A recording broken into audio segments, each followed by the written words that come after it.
Hello my dear students, welcome to your Master Chem channel. कैसे हैं प्यारे बच्चों?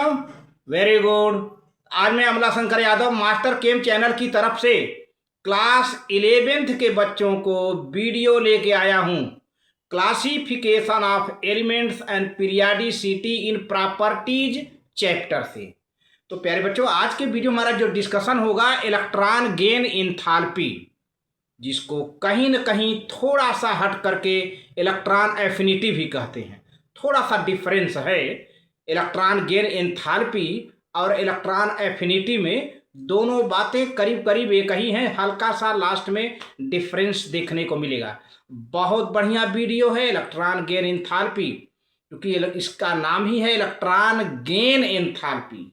किसी एलिमेंट को जब इलेक्ट्रॉन गेन कराया जाता है तो इलेक्ट्रॉन गेन होते समय उस एलिमेंट में से एनर्जी बाहर निकल के आती है और that energy is called electron gain enthalpy. और इलेक्ट्रॉन गेन हो जाने के बाद वह एलिमेंट निगेटिवली चार्ज्ड हो जाता है। इट मीन्स आयनायन बन जाता है ना। तो इसी के बारे में हमें डिस्कशन करना बहुत डिटेल में है प्यारे बच्चों। 11th क्लास के लिए, 12th क्लास के लिए, IIT JEE नीट के बच्चों के लिए बहुत इम्पॉर्टेंट क्वेश्चन है प्यारे बच्चों। अभी 12th क्लास के पास आउट बच्चों का CUET का एग्जाम होने वाला है। कुछ बच्चे फेल हुए हैं, NIOS का एग्जाम होने वाला है। NIOS में 11th 12th दोनों मिला करके पेपर आता है। तो ऐसे बच्चों को होशियार रहना चाहिए। ये 11th क्लास के सिलेबस को इग्नोर नहीं करना चाहिए। 11th क्लास का सिलेबस IIT JEE नीट में छाया हुआ है। तो प्यारे बच्चों, बहुत बढ़िया है, आप इसको पढ़ करके लाभ उठाइए। चलते हैं, देखते हैं इलेक्ट्रॉन गेन एंथैल्पी आखिर है क्या। इसके बारे में आप कॉपी कलम लेके बैठ जाइए, एक एक पॉइंट प्यारे बच्चों नोट करना शुरू करिए। वेरी गुड, चलते हैं आगे, प्रोसीड करते हैं। हाँ तो प्यारे बच्चों, ये class 11th lecture number 26, chapter का नाम है classification of elements and periodicity in property, और टॉपिक चल रहा है इलेक्ट्रॉन गेन एंथैल्पी। सबसे पहले काफ़ी दिमाग लगाकर, काफ़ी माइंड लगाकर प्यारे बच्चों समझने की कोशिश करिए कि आखिर इलेक्ट्रॉन गेन एंथैल्पी है क्या। और ये भी दिमाग में बना के चलिए कि इलेक्ट्रॉन एफिनिटी क्या है। इलेक्ट्रॉन एफिनिटी से इलेक्ट्रॉन गेन एंथैल्पी थोड़ा सा डिफर करता है। आखिर क्यों है? दोनों एक ही है ना। कुछ मामले में हल्का सा, इसके लिए एक फार्मूला मैं आपको दूंगा। तो पहले आप इलेक्ट्रॉन गेन एंथैल्पी समझने की कोशिश करिए। जब ये समझ लेंगे तो सब चीज़ समझ में आ जाएगी। तो electron gain enthalpy of an element may be defined, क्या डिफाइन किया जाएगा भाई? As the energy released when a neutral isolated gaseous atom, ध्यान दीजिए, न्यूट्रल एटम होगा लेकिन गैसियस स्टेट में होगा। चाहे मेटल हो चाहे नॉन मेटल हो, चाहे मेटल एलिमेंट हो चाहे नॉन मेटल, गैसियस फॉर्म में रहेगा। Neutral isolated gaseous atom accepts an extra electron to form gaseous negative ion. Gaseous negative ion मतलब anion, that is anion. It is denoted by delta EgH। EG माने, E माने क्या होता है? Electron, G माने gain, electron gain, enthalpy, delta H माने enthalpy. तो किसी गैसियस एटम को एक इलेक्ट्रॉन दीजिए, एक्स्ट्रा इलेक्ट्रॉन, तो एक इलेक्ट्रॉन देने के बाद, एक इलेक्ट्रॉन गेन करने के बाद उसमें से जो एनर्जी निकल के बाहर आती है प्यारे बच्चों, वह इलेक्ट्रॉन गेन एंथैल्पी कही जाती है। तो देखिए, इसी को दिखाया जा रहा है। मान लीजिए कोई एक एलिमेंट है X, हम X मान लेते हैं, और X गैसियस स्टेट में है भाई, न्यूट्रल है, मतलब कोई चार्ज नहीं है, तो न्यूट्रल गैसियस एटम। चलो अब इसमें एक इलेक्ट्रॉन देखिए जुड़ रहा है। जब इलेक्ट्रॉन एक जुड़ जाएगा तो एक माइनस चार्ज आ जाएगा, तो गैसियस आयनायन बन गया। अब एक इलेक्ट्रॉन जुड़ने पर जो एनर्जी निकल कर बाहर आई, जो एनर्जी निकल कर बाहर आई, रिलीज हुई, that is called electron gain enthalpy, delta H। Is equal to delta E G H. Delta H माने डेल्टा ई जी एच है। डेल्टा एच माने एंथैल्पी है, तो इलेक्ट्रॉन गेन एंथैल्पी है। कैसी एंथैल्पी है भाई? इलेक्ट्रॉन गेन एंथैल्पी है। ठीक है, तो अब जितना एनर्जी रिलीज होगी उतना अधिक इलेक्ट्रॉन गेन एंथैल्पी होगा। जितना अधिक एनर्जी निकल कर बाहर आएगी इलेक्ट्रॉन जुड़ते समय, इलेक्ट्रॉन गेन होते समय जितना अधिक एनर्जी प्यारे बच्चों निकल के बाहर आएगी उतना अधिक इलेक्ट्रॉन गेन एंथैल्पी होगा। तो greater the amount of energy released in the addition of electron, higher is the electron gain enthalpy. बहुत क्लियर बात बताई जा रही है कि greater the amount of energy released, यानी जितना अधिक एनर्जी निकल के बाहर आएगी एडिशन ऑफ इलेक्ट्रॉन, इलेक्ट्रॉन के जुड़ते समय, इलेक्ट्रॉन के ऐड होते समय जितना अधिक एनर्जी निकल के बाहर आएगी उतना अधिक higher is the electron gain enthalpy. तो प्यारे बच्चों इसको आप नोट कर लें, बहुत बढ़िया, इसको आप नोट कर लें। आगे प्रोसीड करूं? ठीक है। अच्छा, अब देखिए अगला पॉइंट क्या कहा जा रहा है आपसे। अगले पॉइंट में ध्यान दीजिए। अभी तक तो इलेक्ट्रॉन गेन एंथैल्पी को समझाने में बात हुई, लेकिन और ढेर सारी बातें हैं। अभी तो केवल इलेक्ट्रॉन गेन एंथैल्पी क्या है उसकी मीनिंग आपने समझा। अच्छा, एक बात और है कि इलेक्ट्रॉन गेन एंथैल्पी एक्सोथर्मिक भी हो सकता है, इंडोथर्मिक। बच्चों के दिमाग में रहता है कि इलेक्ट्रॉन गेन एंथैल्पी हमेशा एक्सोथर्मिक ही रहता है, वो केवल एक इलेक्ट्रॉन के लिए है। जब दूसरा का इलेक्ट्रॉन ऐड कराओगे प्यारे बच्चों तो एंडोथर्मिक हो जाता है। तो देखिए, in other words the electron gain enthalpy of an element is a measure of the firmness or strength with which an extra electron is bound to it like ionization enthalpy. Electron gain enthalpy is measured either in electron volts per atom और kilojoule per मोल। तो प्यारे बच्चों, electron gain enthalpy ये बताता है कि extra electron कितनी strongly से ऐड है ना। और इसका मेजरमेंट, इलेक्ट्रॉन गेन एंथैल्पी का मेजरमेंट ठीक उसी तरह से किया जाता है जैसे आयनाइजेशन एंथैल्पी यानी आयनाइजेशन पोटेंशियल का होता है। इसको भी या तो इलेक्ट्रॉन वोल्ट पर एटम में लिखें, यानी इलेक्ट्रॉन वोल्ट पर एटम में, इलेक्ट्रॉन वोल्ट पर एटम में लिखें या किलो जूल पर मोल में लिखें, है ना। ये रहा।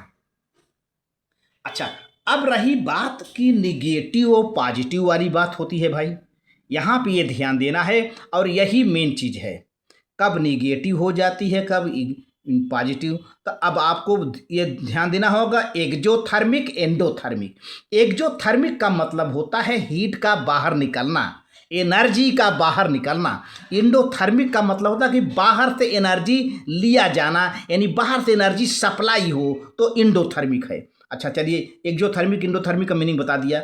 अब यहाँ पर ये ध्यान देना कि इलेक्ट्रॉन गेन एंथैल्पी एक्सोथर्मिक भी हो सकता है, एंडोथर्मिक भी होता है। अब आपको ये समझना है कि किस टाइम एक्सोथर्मिक होगा, किस टाइम एंडोथर्मिक होगा प्यारे बच्चों, इसी को समझना है यहाँ पर, तब आपको समझ में आ जाएगा इलेक्ट्रॉन एफिनिटी, है ना। तो देखिए, depending upon the nature of the element. आखिर भाई एलिमेंट का नेचर क्या है? अरे किस सेल में इलेक्ट्रॉन है, किस सेल के सब सेल में, यस में है कि पी में है। जैसा कि पिछले वीडियो मैंने बताया था कि यस का पेनिट्रेशन बहुत ज़्यादा है, पी का पेनिट्रेशन उससे कम है, डी का उससे कम है, एफ का सबसे कम है। तो किस टाइप का एलिमेंट है, कैसा नेचर है, कैसा उसका इलेक्ट्रॉनिक कॉन्फ़िगरेशन है, इन सब बातों पर जो है depending upon the nature of the element the process of adding an electron to the atom can be either exothermic और एंडोथर्मिक। तो एलिमेंट के नेचर को देखते हुए इलेक्ट्रॉन जब उस एलिमेंट में ऐड होता है तो वो प्रोसेस ऐड होते समय वह प्रोसेस या तो एक्सोथर्मिक हो सकता है या तो एंडोथर्मिक। अब बात आती है एक्सोथर्मिक एंडोथर्मिक है क्या, तो मैंने अभी भी बताया कि एक्सोथर्मिक में हीट बाहर निकल के आती है, एंडोथर्मिक में हीट सप्लाई की जाती है बाहर से। अच्छा, अब देखिए, for majority of elements energy is released when an electron is added to the atom। ज़्यादातर ये दिखा कि जब एक इलेक्ट्रॉन की बात होती है, जब एक इलेक्ट्रॉन हम ऐड करते हैं तो ज़्यादातर एनर्जी रिलीज होती है, निकलती है।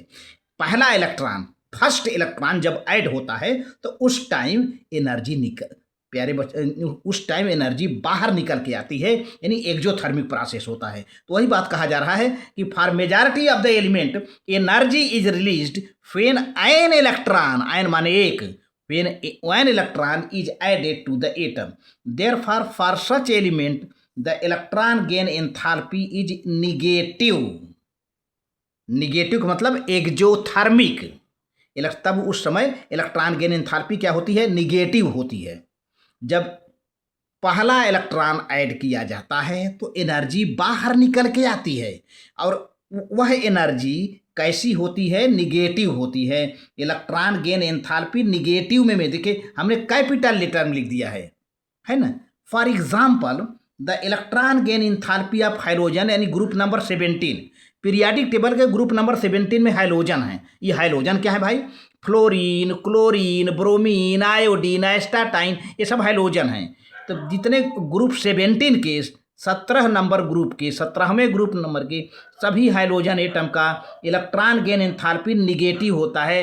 Is highly negative because they can acquire the nearest stable noble gas configuration bye accepting N extra electron. अगले पेज में है एन एक्स्ट्रा इलेक्ट्रॉन। तो 17वें ग्रुप के सभी एलिमेंट हाइड्रोजन हैं, और इसमें कौन कौन है? Fluorine, chlorine, bromine, iodine, एस्टाटाइन। उनको एक इलेक्ट्रॉन मिल जाए तो वो नॉबल गैस इलेक्ट्रॉनिक कॉन्फिगरेशन प्राप्त कर लेते हैं, एक्सेप्ट कर लेते हैं।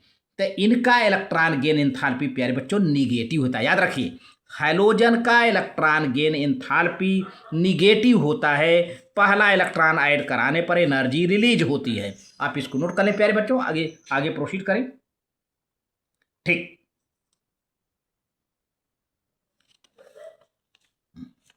तो इन कंट्रास्ट, तो हो गया in contrast noble gases have large positive electron gain enthalpy. अगर अब देखा जाए जो 17वें ग्रुप के बाद 18वां ग्रुप आता है, 18 ग्रुप, पीरियाडिक टेबल के सबसे लास्ट में लास्ट वाला ग्रुप 18 नंबर ग्रुप होता है, और उसमें सभी इनर्ट एलिमेंट हैं जिसको हम नॉबल गैस कहते हैं, है ना। अब यहाँ पर नॉबल गैस के बारे में क्या बताया जा रहा है? In contrast the noble guys have large positive electron gain enthalpy. ये नॉबल गैस का जो है इलेक्ट्रॉन गेन एंथैल्पी क्या होता है? पॉजिटिव होता है। तो पॉजिटिव का मतलब क्या समझा प्यारे बच्चों? यानी एनर्जी रिलीज नहीं होती है, बल्कि एनर्जी एब्जॉर्ब होती है, एनर्जी सप्लाई की जाती है इलेक्ट्रॉन ऐड करते समय।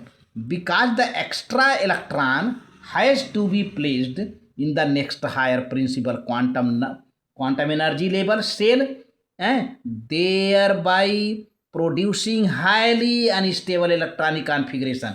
इनका इलेक्ट्रॉनिक कॉन्फिगरेशन अनस्टेबल हो जाता है, और एनर्जी उसको स्टेबलाइज करने के लिए एनर्जी बाहर से सप्लाई किया जाता है प्यारे बच्चों, बाहर से। इसलिए इनर्ट गैस का आप याद नोट कर लीजिए कुल मिला के शार्ट में कि सभी इनर्ट एलिमेंट का इलेक्ट्रॉन गेन एंथैल्पी क्या होता है? पॉजिटिव होता है। मतलब इंडोथर्मिक प्रोसेस होता है। जब इनर्ट एलिमेंट में इलेक्ट्रॉन ऐड करते हैं तो एनर्जी एब्जॉर्ब होती है, और वह एनर्जी पॉजिटिव होती है। मतलब इलेक्ट्रॉन गेन एंथैल्पी पॉजिटिव होता है इनर्ट एलिमेंट के लिए। तो आपके पास दो क्वेश्चन आ गया। इनर्ट एलिमेंट का इलेक्ट्रॉन गेन एंथैल्पी क्या होता है? पॉजिटिव।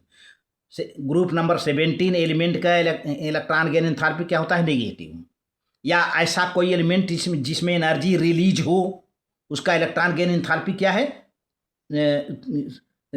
जो है सॉरी, यहाँ पे जो नॉबल गैस हैं उनका इलेक्ट्रॉन गेन एंथैल्पी पॉजिटिव, जो ग्रुप नंबर 17 के हैं उनका इलेक्ट्रॉन गेन एंथैल्पी निगेटिव होता है। और या ऐसे एलिमेंट जिनमें इलेक्ट्रॉन ऐड होते समय एनर्जी निकलती है बाहर, उनका भी इलेक्ट्रॉन गेन एंथैल्पी निगेटिव होगा।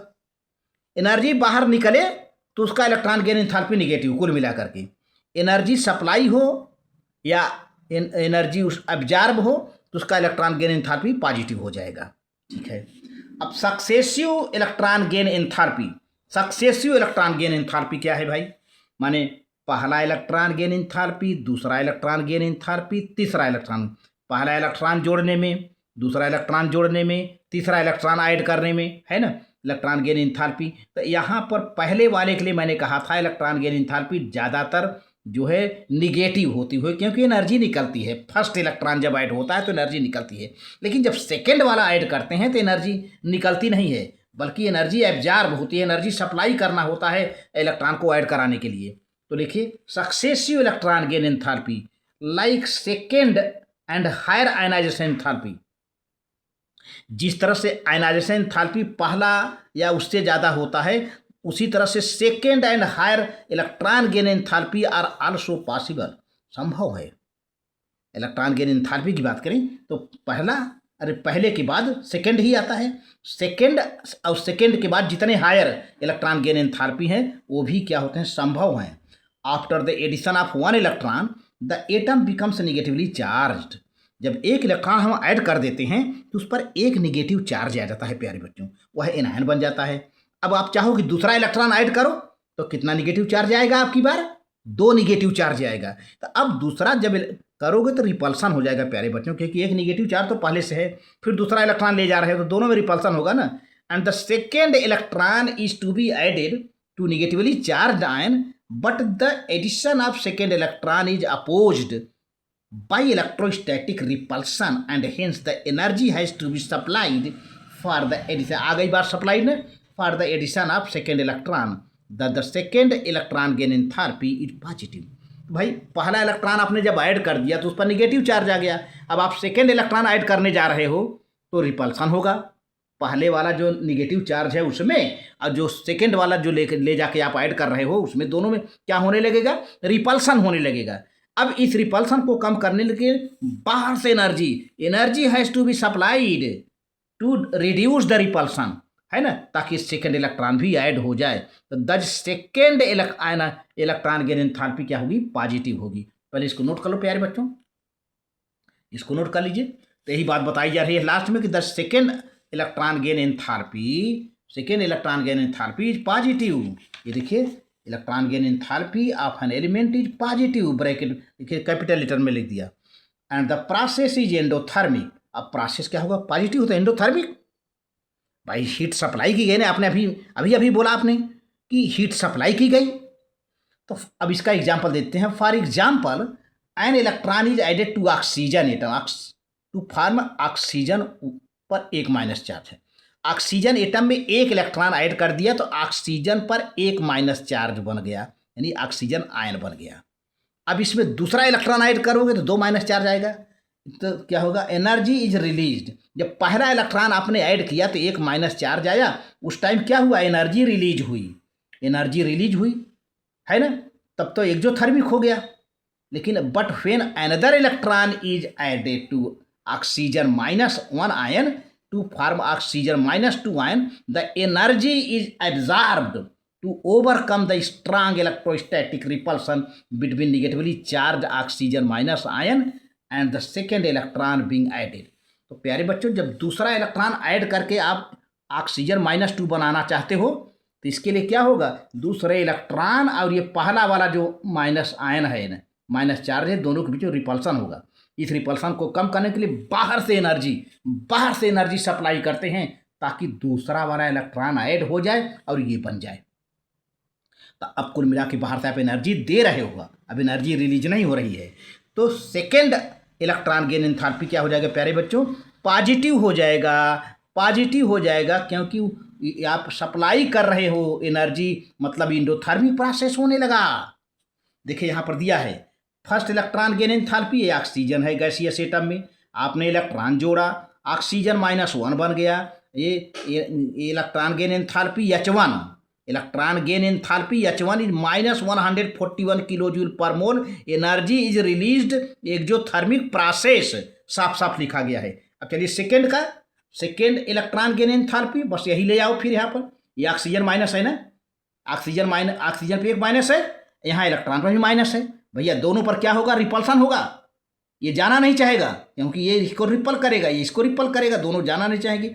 तब क्या करोगे कि इसको जबरदस्ती एनर्जी को सप्लाई करके इलेक्ट्रॉन को इसमें ऐड कराना होगा, है ना। जैसे कमरे में ज़्यादा भीड़ हो, आपको ज़बरदस्ती कमरे में ठेला जाए तो आप भीड़ के मारे कमरे में नहीं जाना चाहते हो तो आपको बल लगाकर उस कमरे में भेजा जाए बेटा। वही बात यहाँ पर है। इस ऑक्सीजन में माइनस चार्ज है, पहले से एक इलेक्ट्रॉन जुड़ चुका है, अब दूसरा इलेक्ट्रॉन आप जोड़ना चाहते हो तो दोनों के बीच में रिपल्सन होगा। अब आपने इलेक्ट्रॉन सप्लाई किया, यानी प्रोसेस क्या हो गया, इंडोथर्मिक। ये ऑक्सीजन -2 हो गई, इलेक्ट्रॉन गेन एंथैल्पी H2+। देखिए यहाँ प्लस चिन्ह लगा है। 780 kilo joule per mole energy is absorbed. क्या लिखा हुआ है, energy is absorbed and process is endothermic. Endothermic process, endothermic process. आप इसको नोट कर लो प्यारे बच्चों, बहुत बढ़िया। चलिए ठीक है, आप नोट कर लें। अब हमने अभी तक इतना देर तक आपको इलेक्ट्रॉन गेन एंथैल्पी समझाया। अब एक इस टर्म में इसमें आ रहा है इलेक्ट्रॉन एफिनिटी। हालांकि बातें सब वही हैं, पॉजिटिव निगेटिव की मैटर आती है, तो थोड़ा सा आपको मन लगा के समझना होगा। कुछ किताबों में कैसे लिखी रहती हैं जिससे बच्चों को कन्फ्यूजन कभी कभी आ जाता है, लेकिन आप ध्यान से पढ़ेंगे तो आपका सारा कन्फ्यूजन दूर हो जाएगा, आप झटके से लिख लेंगे। तो देखिए अब आप अपना मूड बदल लीजिए, क्योंकि इलेक्ट्रॉन एफिनिटी एक नया टर्म में आने वाला है और कैसे यह इलेक्ट्रॉन गेन एंथैल्पी से रिलेट करता है ना, हल्का सा डिफरेंस रखते हुए। तो देखिए, इन majority of the text book the negative of the enthalpy change, the negative of the enthalpy change accompanying the addition of electron to an isolated gaseous atom is defined as electron affinity। तो प्यारे बच्चों, जब भी enthalpy change होता है, electron add होने के दौरान एंथैल्पी चेंज होता है। अरे भाई, कोई पॉजिटिव हो गया, कोई नेगेटिव हो गया, दोनों का चेंज कितना हुआ, एंथैल्पी का आखिर चेंज कितना हुआ, समझ रहे हैं? पहला जोड़ा, दूसरा जोड़ा, तीसरा जोड़ा, जो भी जोड़ा, टोटल एंथैल्पी का जो चेंज आया, अगर वह निगेटिव आ गया लास्ट में, है ना, इन majority the negative of the enthalpy change, जो एंथैल्पी चेंज निगेटिव आया, ध्यान दीजिए, अगर एंथैल्पी चेंज निगेटिव आया, accompanying the addition of an electron to an isolated gaseous atom is defined as electron affinity। अब वह निगेटिव एंथैल्पी चेंज, वह negative enthalpy change क्या कहा जाएगा, इलेक्ट्रॉन एफिनिटी, AE। ध्यान दीजिए, निगेटिव एंथैल्पी चेंज, आप नोट करिए, निगेटिव एंथैल्पी चेंज को आप इलेक्ट्रॉन एफिनिटी कहेंगे, है ना। अच्छा, अब दूसरे पॉइंट पर थोड़ा सा आ जाइए। The electron affinity is said to be positive if energy is released. यही इलेक्ट्रॉन एफिनिटी को हम पॉजिटिव कहेंगे जब एनर्जी रिलीज्ड होती है, when an isolated gaseous atom accepts an electron, है। जब कोई गैसियस एटम इलेक्ट्रॉन को एक्सेप्ट करता है, एनर्जी रिलीज होती है, तो इलेक्ट्रॉन एफिनिटी क्या कही जाती है, पॉजिटिव कही जाती है। एफिनिटी, इलेक्ट्रॉन एफिनिटी पॉजिटिव कही जाती है। And it is assigned as, अब कब निगेटिव कही जाती है electron affinity, it is assigned as negative if the energy is to be supplied. जब एनर्जी सप्लाई किया जाएगा तब इलेक्ट्रॉन एफिनिटी का नाम क्या हो जाएगा, निगेटिव। एनर्जी सप्लाई किया जाएगा तो निगेटिव। देखिए, तब इलेक्ट्रॉन गेन एंथैल्पी जैसा नहीं रह रहा है ना। अगर एनर्जी रिलीज हो रही है तो इलेक्ट्रॉन एफिनिटी क्या हो जाएगी, पॉजिटिव। जो एनर्जी सप्लाई की जा रही है तो इलेक्ट्रॉन एफिनिटी क्या हो जा रही है, निगेटिव, है ना। To add an extra electron to be isolated gaseous atom, and this is how we are contrary of the thermodynamic convention, है ना। अच्छा, अब देखिए, अब तीसरे पॉइंट में क्या कही जा रही है, further since electron affinity is defined as the absolute zero, absolute zero है, therefore at any other temperature heat capacity instead of electron affinity of the reactant and product should be considered. Thermodynamics के purpose से देखा जाए तो heat capacity जो है electron affinity के जगह पर ये क्या हो जाएगा, समझा जाता है, इसको कंसीडर में लिया जाता है। दज इन view of these two reasons, the term electron gain enthalpy is used instead of electron affinity. यही कारण है प्यारे बच्चों, electron gain enthalpy electron affinity की जगह पर यूज किया जाने लगा। अब इलेक्ट्रॉन एफिनिटी की जगह पर इलेक्ट्रॉन गेन एंथैल्पी यूज किया जाने लगा है। The two terms are related each other. देखें, ये इलेक्ट्रॉन गेन एंथैल्पी है, ये इलेक्ट्रॉन एफिनिटी है, -5.2 RT। देखिए ये रिलेशन है, electron gain enthalpy equal to minus, मैंने बताया सर उल्टा है, उल्टा भाई। वो जब इलेक्ट्रॉन एफिनिटी पॉजिटिव होती है तो इलेक्ट्रॉन गेन एंथैल्पी निगेटिव हो जाता है, जब इलेक्ट्रॉन एफिनिटी निगेटिव होती है तो इलेक्ट्रॉन गेन एंथैल्पी पॉजिटिव हो जाता है ना। ऐसा आपने देखा भी अभी, है ना। तो अब देखिए electron gain enthalpy equal to -AE, electron affinity है ये, -5.2 RT, है ना। तो इलेक्ट्रॉन गेन एंथैल्पी माइनस वही चीज इलेक्ट्रॉन एफिनिटी, AE माने इलेक्ट्रॉन एफिनिटी, -5.2 RT। यानी 5.2 इलेक्ट्रॉन एफिनिटी में, इलेक्ट्रॉन एफिनिटी के माइनस वैल्यू में 5.2 RT माइनस कर दें तो किसके बराबर हो जाता है? इलेक्ट्रॉन गेन एंथैल्पी के। तो the numerically electron gain enthalpy is higher than that of electron affinity by 5.2 RT। 5.2 RT electron gain enthalpy electron affinity से कितना ज़्यादा होता है? 5.2 RT ज़्यादा होता है न्यूमेरिकली, है ना। अगर आप साइड चेंज कर दोगे तो इधर आएगा प्लस हो जाएगा। तो इलेक्ट्रॉन गेन एंथैल्पी हमेशा इलेक्ट्रॉन एफिनिटी से कितना ज़्यादा होता है, कितना अधिक होता है? 5.2 RT के वैल्यू के बराबर होता है। आप चाहो तो देख लो, 5.2 RT इधर ले आओ तो प्लस हो जाएगा, यानी इलेक्ट्रॉन गेन एंथैल्पी में प्लस 5.2 RT ऐड कर दो तो क्या बन जाएगा? इलेक्ट्रॉन एफिनिटी, है ना, वो भी माइनस में। ठीक है, तो सिंस द, ये फार्मूला सबसे इंपॉर्टेंट है, बहुत जरूरी फार्मूला है और इससे आप बच्चे समझ जाएंगे, है ना। इलेक्ट्रॉन गेन एंथैल्पी में ये प्लस 5.2 RT ऐड कर दोगे तो क्या बन जाएगा? माइनस इलेक्ट्रॉन एफिनिटी, है ना। तो इसीलिए बात कही जा रही है कि numerically electron gain enthalpy delta Q नहीं EG is higher than that of electron affinity by 5.2 RT. Since the value of 5.2 RT at 290 Kelvin is just 2 point, इसको नोट कर लीजिए भाई, इसको नोट करना बहुत जरूरी है। 5.2 RT का 298 केल्विन टेम्परेचर पर कितना होता है वैल्यू? 2.477 किलो जूल पर मोल। ये न्यूमेरिकल में काम देगा। 5.2 RT की वैल्यू कितनी होती है? 2.477 किलो जूल पर। अपनी कॉपी में इंपॉर्टेंट पॉइंट बना के नोट कर लो प्यारे बच्चों, ये वैल्यू याद रहेगा RT की। 5.2 RT की रख करके तुरंत निकाल लो, डायरेक्ट यही वैल्यू रख दिया थे, ये न लिख करके डायरेक्ट यही कर दीजिए, आ जाएगा। Therefore this small difference is often ignored, और इस छोटे से डिफरेंस को अक्सर इग्नोर कर दिया जाता है। And the two terms are used indistinguishably with the only difference that electron gain enthalpy just negative of electron affinity.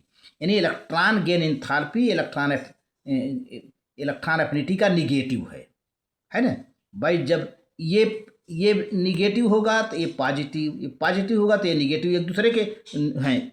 ठीक है, electron gain enthalpy just negative of the electron affinity. अब आप समझ लिए होंगे electron affinity electron gain enthalpy में कितना बड़ा डिफरेंस आ रहा है। अब इस पे देखिए कुछ पॉइंट्स और दिए जा रहे हैं। Similarly the second electron gain enthalpy of sulphur is also positive. Sulphur का second electron gain enthalpy positive होता है। देखिए first electron gain enthalpy sulphur, ये सल्फर गैसीय सिस्टम में है, पहला इलेक्ट्रॉन ऐड हो रहा है, सल्फर पर माइनस आ गया, सल्फाइड हो गया, और इलेक्ट्रॉन गेन एंथैल्पी H1 कितना हुआ? -200 kilo joule per mole. Energy is release process exothermic प्यारे बच्चों। अब चलो, अब इसी सल्फर 1 माइनस में एक इलेक्ट्रॉन और ऐड करते हैं तो सेकेंड इलेक्ट्रॉन गेन एंथैल्पी करवाने जा रहे हैं, इसका मतलब आप। तो चलो भैया, ये सल्फर माइनस है, एक इलेक्ट्रॉन और ऐड कर दिया, दोनों रिपल्सन हो गया। अब रिपल्सन को कम करने के लिए बाहर से एनर्जी सप्लाई करनी होगी, मतलब प्रोसेस क्या हो गया? इंडोथर्मिक। ठीक, सल्फर -2 बना, अब जो एनर्जी हुई प्लस में आई, क्योंकि सप्लाई किया है अपने।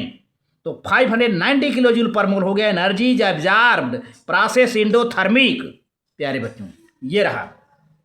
तो अब देखिए मज़ेदार कहानी आ रही है न्यूमेरिकल की। न्यूमेरिकल कहा जाता है सब कुछ समझा देता है। आपने थ्योरी पढ़ा ना, तो न्यूमेरिकल प्रैक्टिस कर लो प्यारे बच्चों, थोड़ा सा है सब कुछ समझा देगा।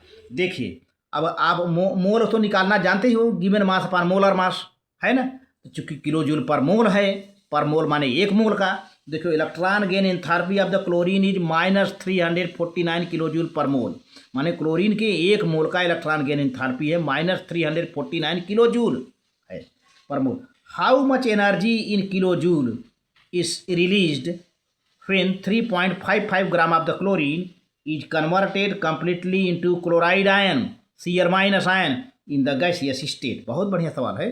बस आप नंबर ऑफ मोल निकाल लो, एक मोल का तो दिया है पर मोल ना, पर मोल एक मोल का तो दिया ही है। आप नंबर ऑफ मोल निकाल लो क्लोरीन का, उतने मोल से मल्टीप्लाई कर दो, आ जाएगा प्यारे बच्चों। तो देखिए आप पहले सवाल को नोट कर लें, बहुत बढ़िया सवाल को आप नोट कर लें, बहुत बढ़िया।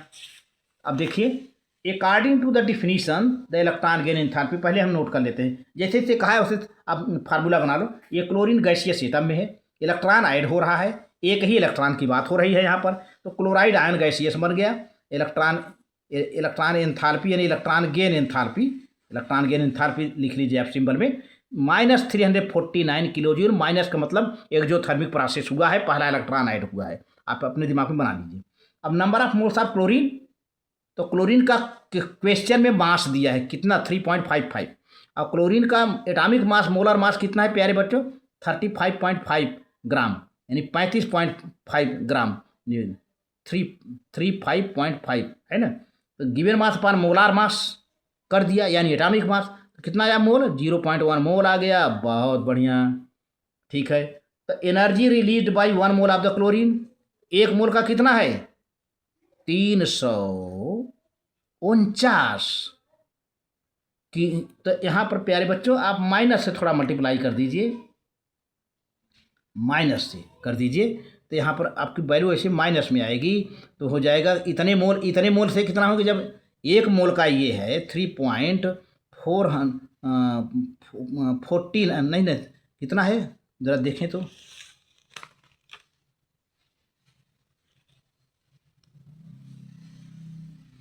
349 है। तो 349 यहाँ भी रहेगा, 49 रहेगा, 349 रहेगा। कि यहाँ पॉइंट है प्यारे बच्चों, ये आपका जो है 349 है, ठीक है। तो 349 चूँकि पॉइंट है ना, एक पॉइंट यहाँ लग जाएगा, ठीक है।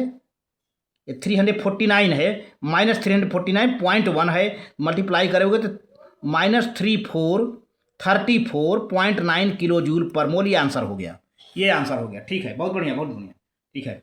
जो है मुझे लगा कि यहाँ पर दशमलव, ये 349 है, ये इस दशमलव की वजह से यहाँ दशमलव आ गया, ठीक है, मल्टीप्लाई कर दिया तो आंसर हो गया प्यारे बच्चों। अब अगला क्वेश्चन है, एक ये लास्ट क्वेश्चन है, the amount of energy released when 1 × 10⁻10 atoms of chlorine in vapour state are converted into chloride ions according to the equation. Chlorine है और ये एक इलेक्ट्रॉन ऐड हो रहा है, क्लोराइड आयन होगा, और इसका जो है एनर्जी कितना हो रहा है जूल में 57.86 × 10⁻⁻10 जूल आया। इतना अमाउंट रिलीज हो रही है जब एक इलेक्ट्रॉन ऐड हो रहा है। अच्छा, फिर calculate the electron gain enthalpy of the chlorine atom in terms of kilo joule per mole या इलेक्ट्रॉन वोल्ट पर एन। भैया ऐसा है कि यहाँ एटम्स हैं, है ना, यहाँ एटम्स हैं। तो अब इतने आपके क्लोरीन के एक मोल का एटम निकालो। देखो अब आप पहले क्वेश्चन नोट कर लीजिए, बताएं यहाँ एटम्स हैं, अब पता नहीं कितने मोल में एटम होंगे, तो इसको मोल में कन्वर्ट कर लीजिए, इसको मोल में कन्वर्ट करना पड़ेगा, पहले इसको नोट कर लीजिए, ठीक है। अब देखिए क्या हुआ solution, the amount of energy released when 1 × 10⁻10 atoms of the chlorine in vapour state are converted to chloride according to the equation. Equation पहले बनाइए, ये क्लोरीन गैसियस एटम है, एक इलेक्ट्रॉन ऐड कराया, क्लोराइड आयन गैसियस स्टेट बना, इतना energy release हुई 0.86 into 10⁻⁻10 joule energy release हुई है। ठीक है ना। तो अब देखिए, पहले आप सवाल लगाइए, क्योंकि एवोगाड्रो नंबर से 6.023 into 10⁻23 atom of the chlorine, मतलब 1 मोल क्लोरीन हुआ। यही तो आप जानते, यही तो पढ़े हुए हैं ना। 1 मोल क्लोरीन का मतलब क्या हुआ? 1 मोल क्लोरीन एटम का मतलब उसमें इतने एटम्स होंगे। तो इतना एटम में कितना मोल आ जाएगा? इतने एटम में कितने मोल आ जाएंगे? ये ऊपर चला जाएगा। 1 इंटू 10⁻10 अपान 6.023 इंटू 10⁻23, तो मोल ऑफ क्लोरीन। अभी इसको ऐसे रहने दीजिए, ये मोल बन गया आपका, ये इतना मोल बन गया, इसको ऐसे रहने दीजिए, है ना। इतना मोल ऑफ क्लोरीन बन गया। अच्छा, नाउ जब इतना मोल, मतलब ये है 1 into 10⁻10 upon 6.023 into 10⁻23 mole of chlorine release. इतने मोल में कितना रिलीज कर रहा है? ये एनर्जी रिलीज कर रहा है। इसी को तो आपने कन्वर्ट कर लिया ना, इसी एटम को आपने मोल में कन्वर्ट कर लिया। चाहे इतना एटम रखो, चाहे इतना, इसी के हिसाब से मोल, इतना मोल क्लोरीन जो है इतना एनर्जी रिलीज कर रहा है। 57.86 इंटू 10⁻⁻10 जूल एनर्जी रिलीज कर रहा है। तो 1 मोल एनर्जी कितना रिलीज करता होगा? तो प्यारे बच्चों, ये जो वैल्यू है इसी का इनवर्स हो जाएगा। इनवर्स माने उलट जाएगा। न्यूमरेटर डिनोमिनेटर बन जाएगा, डिनोमिनेटर न्यूमरेटर बन जाएगा। तो 1 मोल क्लोरीन कितना है? ये हो जाएगा, अब ये ऊपर चला जाएगा, ये नीचे आ जाएगा, इनटू दिस, है ना। देखिए ये होगा, यही प्रोसेस हुआ है। 6.023 into 10⁻23 upon 1 into 10⁻10 into this value. अब इसको प्यारे बच्चों जब निकालोगे तो -348.49 इंटू 10⁻³ जूल पर मोल आ गया। अब किलो जूल में ले जाना है तो 1000 से डिवाइड कर दो, ये कट हो जाएगा, तो क्या हो जाएगा?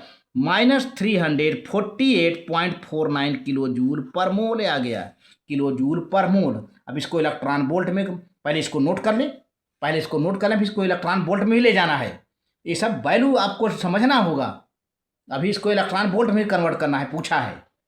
तो इनवर्स हो जाएगा, मतलब कि मैंने ये बता दिया कि ये उलट जाएगा, ये पूरा प्रोसेस इनवर्स हो जाएगा, उलट जाएगा। हाँ ठीक है। अब देखिए, अब आप ये जो रेक्टेंगल में वैल्यू रखा है इसको अपनी कॉपी में नोट कर लीजिए। 1 electron volt per atom is equal to 96.49 kilo joule per mole. ध्यान दीजिए, 1 electron volt per atom is equal to 96.49 kilo joule per mole. अगर आपको ये आता रहेगा तो कर पाएगा, अदरवाइज नहीं कर पाएंगे पेरेंट्स। तो ये सब मेन पॉइंट आप कहीं नोट करके रखते जाएं, जो कि आपके ऐसे समयों में काम देगा। तो प्यारे बच्चों, जब 96.49 kilo joule per mole is equal to 1 electron volt, आपके सवाल में कितना आया है? -348.49 किलो जूल पर मोल आया है, अभी पीछे वाले पेज में यही तो आया है। तो इतना किलो जूल पर मोल कितने इलेक्ट्रॉन वोल्ट के हो जाएगा भैया? ये ऊपर जाएगा, ये नीचे आएगा, इंटू दिस। ये वैल्यू देखिए, -348.49 अपान 96.49 इलेक्ट्रॉन वोल्ट इंटू 1 आ जाएगा ना। ये इंटू 1 कर दीजिए, आप ना करिए तो भी चलेगा। दिया जाएगा कि ना, 361 इलेक्ट्रॉन वोल्ट पर एटम आ गया। तो इलेक्ट्रॉन गेन इंथैल्पी कितनी हो गई अगर इलेक्ट्रॉन वोल्ट में देखा जाए? तो ये हो गया -3.61 इलेक्ट्रॉन वोल्ट पर एटम हो गया। ठीक है। और वैसे किलो जूल पर मोल में कितना आया था अभी पिछले पेज में? 348.49 किलो जूल पर मोल में आ गया था, है ना। ये सब बातें हैं जिसमें ये काफ़ी आपका हेल्प कर रहा है। इसको आप नोट कर लो प्यारे बच्चों, बहुत बढ़िया, आप इसको नोट कर ले अच्छे से। Very good, very good.